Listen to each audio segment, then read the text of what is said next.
Hey guys, it's doesnt. I just got this Type S jump starter slash power bank from Costco. This is the 2021 edition, meaning there's some new features or some features they removed from the 2021. I got a 2021 last year and I did a full review before. I also have 2 to 3 years, even 4 years ago, because I have like probably four of these now.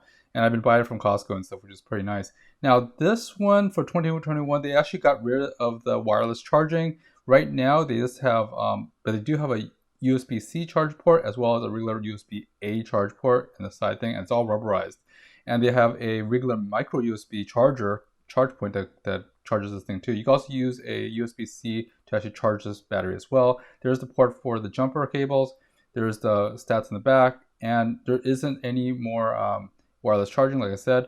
It's all controlled through a interface like this, where you use that one button, that power button, to turn on the flashlight and also turn on the red flashing lights. I actually like the red flashing lights and the flashlight function. That's why I got this. But at the same time, I buy pretty much one new one almost every 2 years for my cars. So I always leave one in my car. So in case I ever get, my battery starts dying, I could just jump my car. As you can see, it has red flashing lights, which is nice for hazards. And you can just double tap that to, turn it on, hold it to actually turn on the flashlight, which is nice. It's nice and bright. It's LED.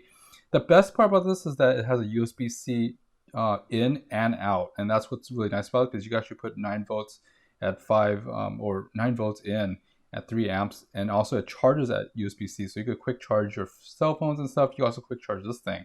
Now, it already came with about 74% right out of the box, which is pretty nice. It took another probably an hour to fill it up. It is I think it was an 8,000 milliamp hour total, but I'll go into the specs a little later. It does come with these accessories, virtually the same accessories they had year over year.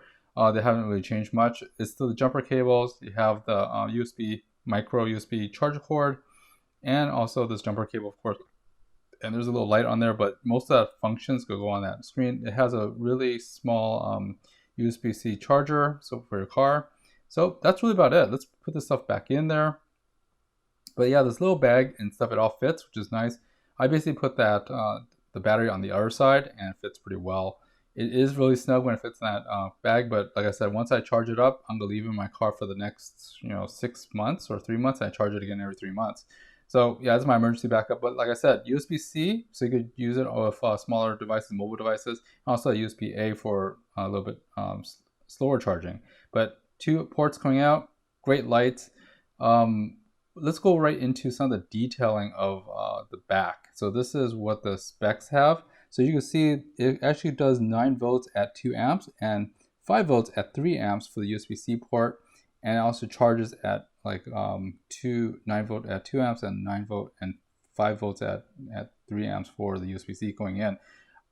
Usually when I charge these things, I'm going to use the USB-C because it's a lot faster than the regular micro charger. So yeah.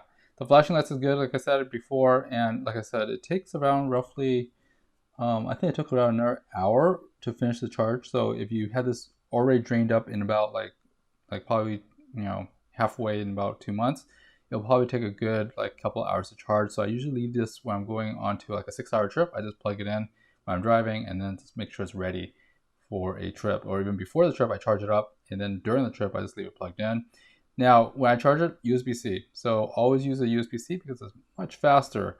And like I said, it already has a USB-A port in case for any other devices, but that micro USB is only meant for charging. This USB-C could be charging and is an input and an output. So it's nice. Yeah, so very cool. See, USB micro will fit in the other one, but it's only an input for the battery. So you could charge the battery with that. So it's very cool. That's really about it. Anyways, guys, this is doesnt, and I hope this quickie review was helpful to you. Like I said, I have about 3 of these things now, pretty much one every year. So this is the only thing they have. It did take out the wireless, but I do like the fact that they added the flashing lights, which is very, very useful. They might think because I really don't use it to charge my phones using wireless charging, because it's actually very inefficient compared to plugging a cable. Anyways, guys, thanks for watching, guys, and I'll see you next time. Like, subscribe, and all the fun stuff. Bye-bye.